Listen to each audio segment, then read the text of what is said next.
Have you ever walked into a room and suddenly felt anxious, angry, or completely drained without any reason? You were fine 5 minutes ago. So why does it feel like a storm is raging inside you? What if I told you those emotions might not even be yours?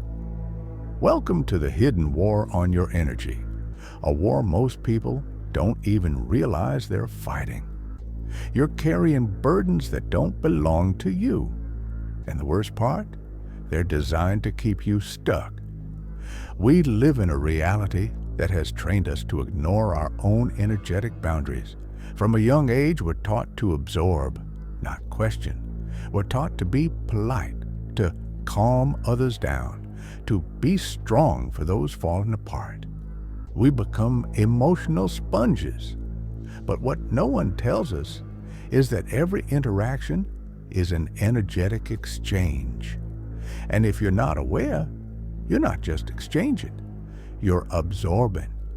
Have you ever spent time with someone deeply negative only to feel exhausted afterwards? That's not just coincidence, that's energetic transference. Their emotions don't stop at their skin, they spill, they seek hosts.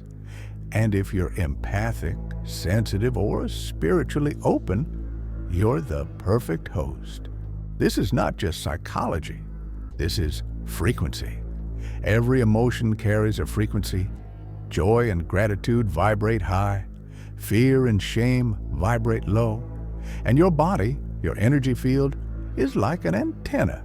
It's always tuning into signals around it, even the ones you can't consciously detect.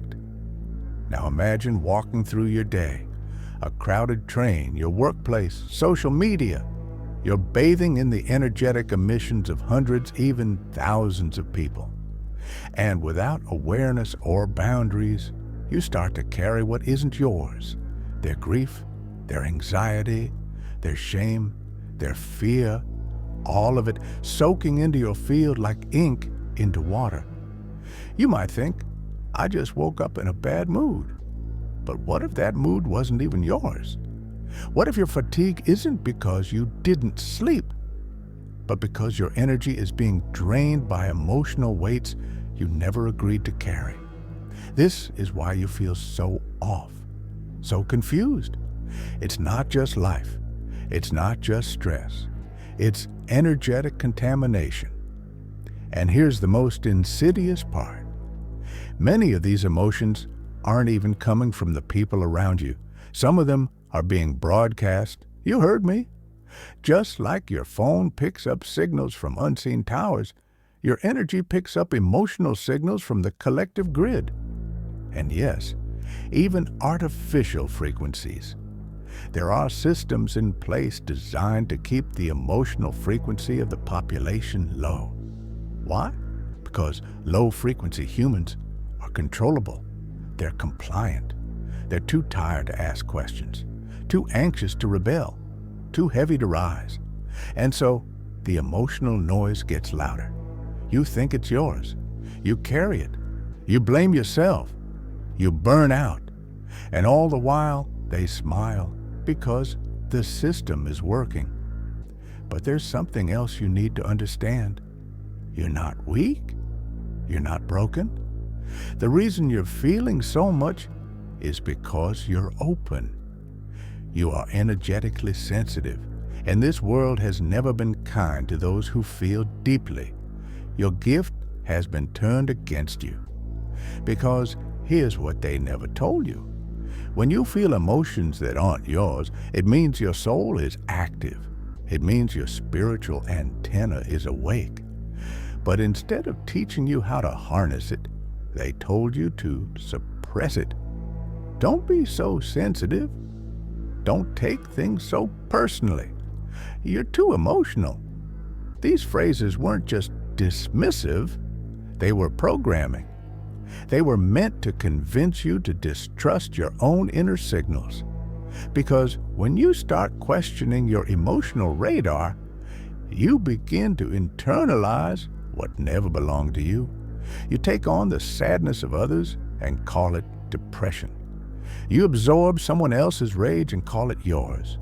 You feel collective fear and believe you're broken. And so the soul starts to dim. Because the more false energy you carry, the less space you have for your truth. Imagine your energy field like a clear lake. When it's clean, it reflects the sky. Calm, radiant, intuitive. But if enough mud is thrown in, from other people, from the collective, from toxic environments, the reflection distorts. The lake becomes cloudy.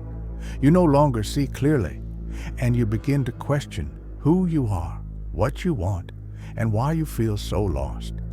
This is exactly what the system wants. A disconnected human is a disempowered human. When you don't know what's yours, you can be programmed. You can be steered emotionally, mentally, spiritually. That's why reclaiming your energy isn't just about good vibes or self-care. It's about liberation. But how do you begin? First, awareness. You must pause and ask, is this mine?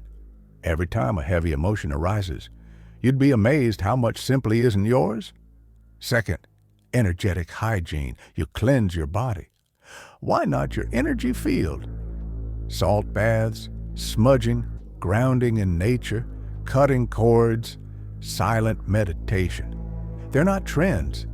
They're survival tools. They clear the psychic residue you've collected.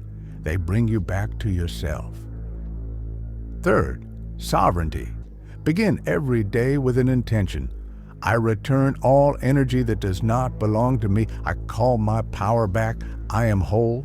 Speak it, mean it, feel it, because the truth is, you're not meant to be a container for the world's pain. You're meant to be a beacon, clear, bright, radiant. But you can't shine when you're drowning in noise. You are sensitive, and that's not a curse. It's a compass. And once you learn to point it inward instead of outward, the game changes. You've carried enough. All the energy you picked up in crowded rooms, all the unspoken emotions you absorbed from your parents, all the pain you inherited through generations without even knowing it. You've become a psychic sponge, but now it's time to wring it out. Because if you don't release what's not yours, you'll never know what is. This is the tragedy of the empath in a world that doesn't understand energy. They drown in signals they were never meant to hold. But it's not too late. In fact, this may be the first moment you've truly paused to feel what's yours. And that's where the remembering begins. When you stop identifying with everything you feel, you start listening to the source of your feelings. And that changes everything. That anger that shows up out of nowhere could be someone else's projection. That sadness that creeps in for no reason could be an energetic echo from someone you just passed on the street. Your soul didn't come here to be buried in noise. It came here to awaken clarity. So now you must train your inner compass. Start each day with quiet. Even 5 minutes in silence, in stillness, creates space. That space becomes your filter. Visualize a protective field around your body, not as a barrier, but as a screen. Only what aligns with your truth gets through. Everything else, reflected, returned, released. Say it out loud. I allow only energy that serves my highest path. This isn't fantasy, it's frequency. And if you doubt this, ask yourself, why does the world feel so loud? Why do you feel so drained after doing nothing? Because invisible currents are always moving. And if you don't steer your own, you'll be swept into someone else's. But here's the most important truth. You are allowed to feel good. You're allowed to be light in a world that's heavy. You're allowed to protect your energy like sacred fire. Because it is. Every time you reclaim your space, every time you choose calm, instead of chaos. Every time you say no to someone else's storm, you rise, you shift the balance. You become the one who stops the cycle of inherited emotional debris. You begin to feel like you again, maybe for the first time. And isn't that what you came here to do? To remember. So the next time you feel something overwhelming, pause, breathe, ask gently, is this truly mine? And if it's not, let it go. With love, with sovereignty, with fire, because your energy isn't a dumping ground, it's a temple. Guard it, live it, shine from it. You're not here to carry what was never yours.